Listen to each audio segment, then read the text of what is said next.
Hola, ¿qué tal? Mi nombre es Xavier Domínguez y en este nuevo episodio vamos a estar hablando de gestión de identidades y cómo Azure AD puede ayudar a proteger ese elemento más preciado que es la credencial del usuario, que se usa generalmente para accesar a muchas aplicaciones y sistemas que contienen información sensible, información que la compañía considera importante, ¿no?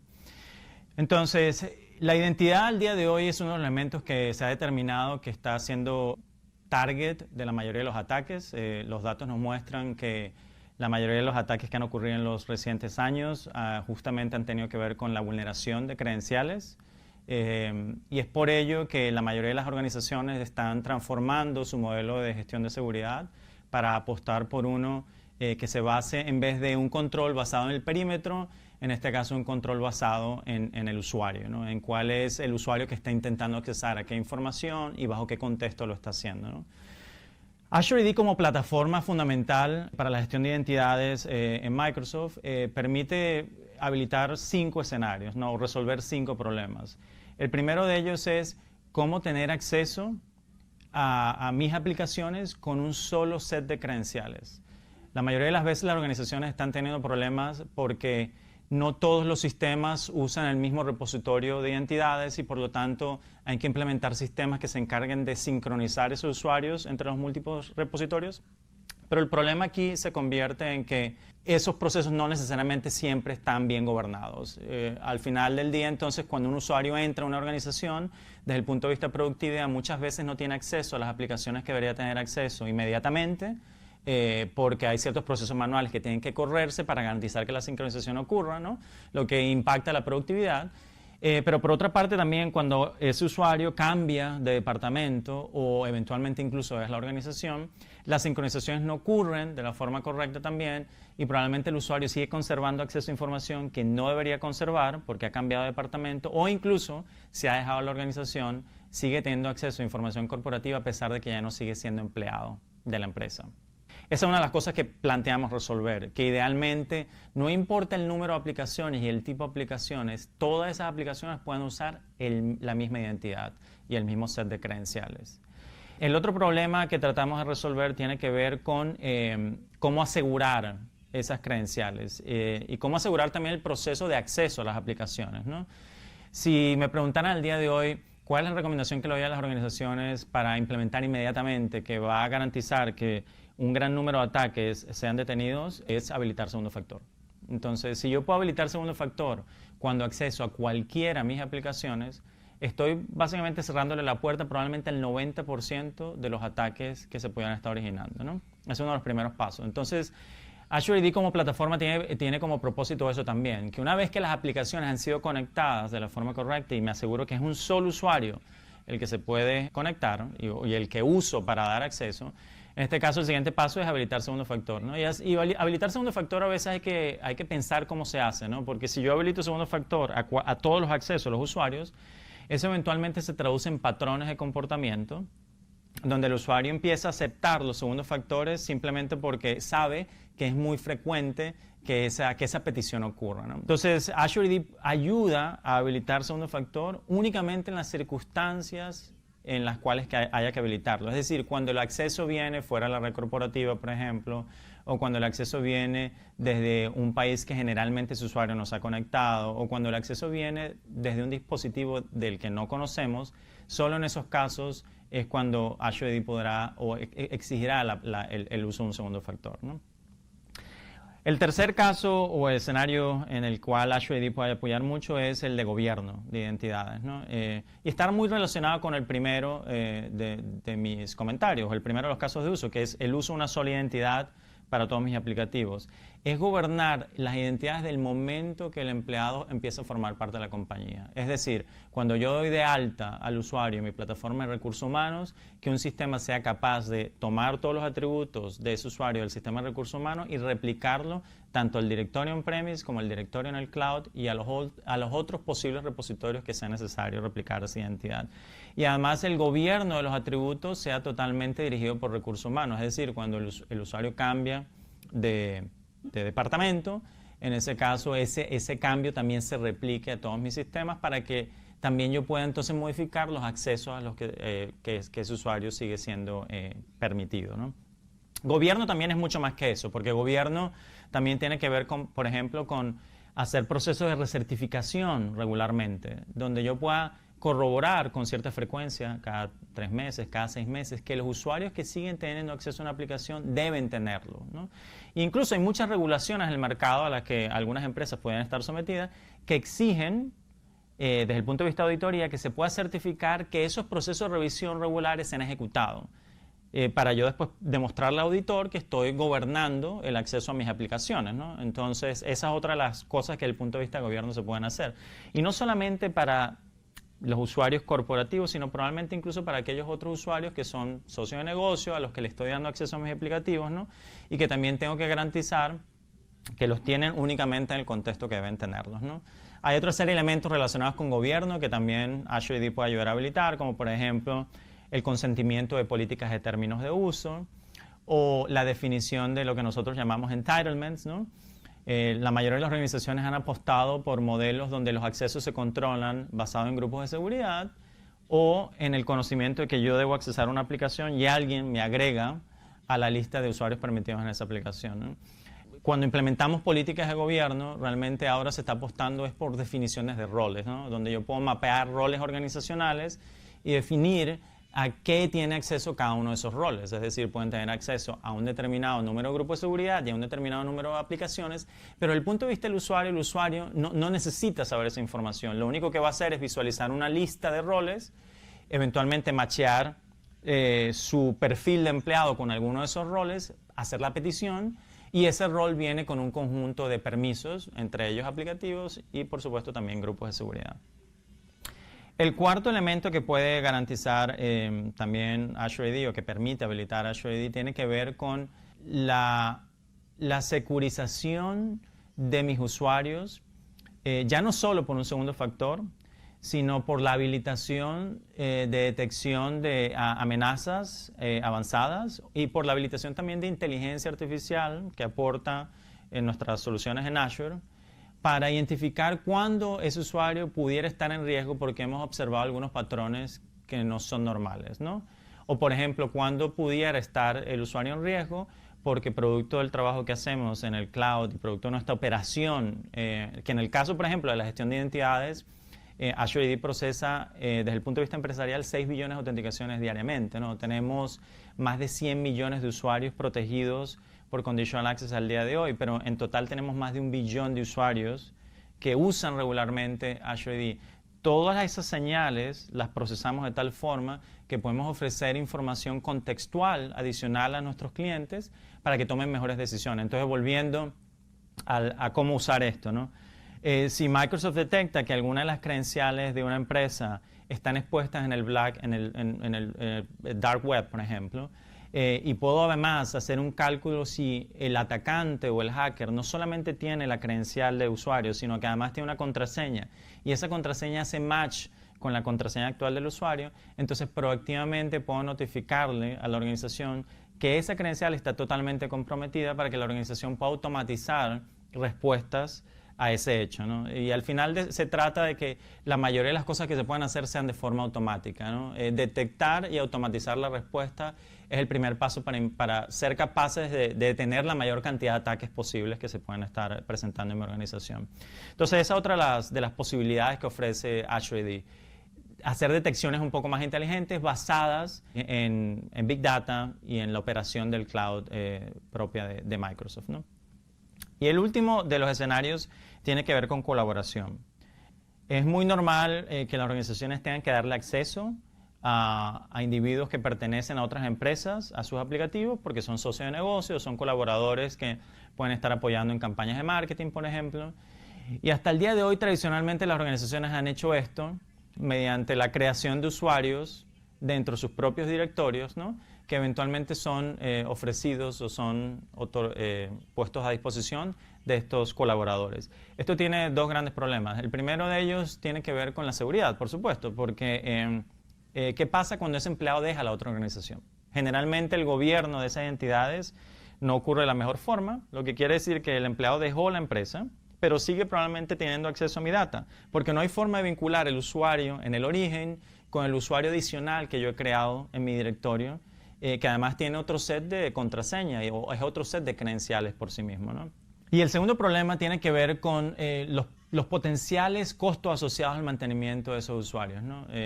Por ejemplo, pudiera haber licencias que sean requeridas para mantener esos usuarios en mi directorio on-premise, pero también generalmente si esos colaboradores tienen algún problema con su cuenta y necesitan reiniciar su contraseña, cambiar la contraseña, van a llamar al service desk de mi organización, lo que incurre en ciertos costos operativos, ¿no? Lo que hace Azure AD en este caso es simplificar esto muchísimo, porque lo que hace es hacer un decouple, desasociar el proceso de autenticación del proceso de autorización. ¿Esto qué quiere decir? Que yo no necesito crear un usuario para ese colaborador dentro de mi organización o dentro de mi directorio, y lo único que voy a hacer es crear un objeto que en este caso nosotros le llamamos Shadow o Foreign Security Principal, que lo que hace es apuntar al objeto real del usuario que vive en otro directorio. Entonces, para explicar esto en términos muy sencillos, ¿qué significa? Bueno, que el usuario se está autenticando en su proveedor de autenticación, es decir, en su empresa, con su credencial corporativa de su organización, y una vez que podemos certificar que esa autenticación ha ocurrido, porque la cuenta sigue estando activa, porque el usuario sigue siendo empleado de esa empresa y porque la cuenta está habilitada, entonces en ese caso yo lo que hago es tomar decisiones de autorización. Yo digo a qué aplicativos yo le voy a permitir acceso y bajo qué contexto le voy a permitir acceso. Entonces las mismas reglas de acceso condicional que expliqué hace un momento que aplican a mis empleados, también las puedo aplicar a mis colaboradores. Y por ejemplo exigir que si un colaborador se va a conectar a alguna de mis aplicaciones, solo lo puede hacer cuando esté dentro de mi red corporativa, o solo lo puede hacer usando dispositivos corporativos míos. O le puedo exigir que cada vez que intente acceder a mis aplicativos, tenga que exigírsele un segundo factor. Entonces, esa es una herramienta para mejorar los procesos de colaboración, hacer que la colaboración sea lo más rápida posible, que no necesitemos setear muchos prerequisitos, pero que de la misma forma lo podamos hacer seguro, de forma segura, ¿no? Entonces, esos son los 5 grandes escenarios en los que Azure AD puede prestarme una serie de capacidades o habilitar una serie de capacidades que tienen como propósito proteger a mis usuarios e implementar este modelo de seguridad basado en la identidad, ¿no? No queremos decir con esto que el modelo de seguridad basado en perímetro tiene que totalmente desaparecer, pero aquí se trata de empezar a apostar por un modelo que tiene más sentido, sobre todo además si empezamos a usar aplicativos cloud, si estamos hablando de experiencias de trabajo modernas, ¿no? Entendamos que, por ejemplo, para el año 2020 se espera que al menos 2 billones de personas estén trabajando en remoto, ¿no? Entonces, cuando empezamos a trabajar en remoto, hablamos de consumir servicios en el cloud, de hacer los dispositivos personales también, el modelo basado en perímetro ya no tiene sentido. Además que hasta el día de hoy se ha asumido que las conexiones internas son siempre seguras y que las conexiones que vienen de afuera no lo son. Y la realidad ha demostrado que la mayoría de los ataques siempre se originan desde la red interna, porque lo que hacen los atacantes es vulnerar un primer dispositivo de la red interna y pueden hacerlo de diversas formas. En este caso pueden usar phishing, pueden usar password spray attacks o pueden usar ataques de fuerza bruta, ¿no? Pueden hacer breach repay attacks también, pero cualquiera sea el mecanismo de ataque, al final se trata de comprometer a un usuario y una vez que comprometo a ese usuario, moverme lateralmente en la organización hasta que logre tener acceso a credenciales privilegiadas. Y cuando tengo acceso a credenciales privilegiadas, básicamente es game over, tengo control total de la empresa, ¿no? Entonces, es por eso, otra vez, que el modelo perimetral no tiene mucho sentido, porque debemos siempre verificar, o sea, no hay que asumir que la conexión es segura porque venga internamente, sino siempre verificar que cumple con ciertos patrones de acceso que consideramos seguros, ¿no? Entonces, Azure AD habilita, por cierto, otras cosas, ¿no? Esos son los grandes 5 escenarios, pero hay otra serie de beneficios que las empresas pueden obtener ahora implementar a Azure Active Directory. Uno de ellos, por ejemplo, puede ser la reducción de costos, porque Azure AD habilita ciertos portales donde los usuarios pueden, por ejemplo, gestionarse su contraseña, gestionarse su pertenencia a grupos, gestionarse la pertenencia a aplicaciones, por lo tanto, podemos reducir el número de llamadas que están entrando al Service Desk y la mayoría de las organizaciones pueden certificar que alrededor del 60, el 70% de las llamadas a un Service Desk tienen que ver con gestión de cuentas, tienen que ver con eventos de se me olvidó mi contraseña, se me olvidó el grupo al que debía pertenecer, tengo que reiniciar mi contraseña y tipié mi contraseña mal 10 veces y entonces se bloqueó la cuenta y ahora tengo que desbloquearla, ¿no? Entonces es una forma de reducir costos para una empresa. Otro de los grandes problemas que tienen las organizaciones tiene que ver con la gestión de credenciales privilegiadas, ¿no? Esto quiere decir, bueno, un usuario que tiene privilegios elevados, que puede ser, por ejemplo, administrador de dominio, administrador de bases de datos, ¿no? El gran problema que han tenido las empresas hasta ahora es que generalmente han apostado por un modelo donde los usuarios permanentemente son asignados a esos privilegios. Es decir, que yo, Javier, soy determinado para poder ser administrador de base de datos, me agregan a un grupo de seguridad de gestión de base de datos y pertenezco a ese grupo de seguridad forever and ever. El gran problema que tiene esto, si volvemos al escenario que escribí anteriormente, es que si en un caso algún otro usuario de mi organización se vulnera, ¿sí?, y lateralmente el atacante se mueve dentro de la red, si logra tener acceso a algo relacionado con mi usuario, pues ese atacante va a tener permiso de gestión de base de datos, ¿no? Porque yo permanentemente tengo ese privilegio. En este caso, Azure AD puede ayudar a implementar un modelo que se le llama gestión de credenciales privilegiadas, o en algunos casos en inglés PIM o PAM, pero que tiene que ver con yo soy determinado para ser elegible a tener el rol, no lo tengo de forma permanente, y cuando necesito hacer una operación de gestión de base de datos, lo que tengo que hacer es ir a un portal, solicitar que tengo que tener acceso al rol, por cuánto tiempo lo tengo que hacer, qué día lo necesito, submitir.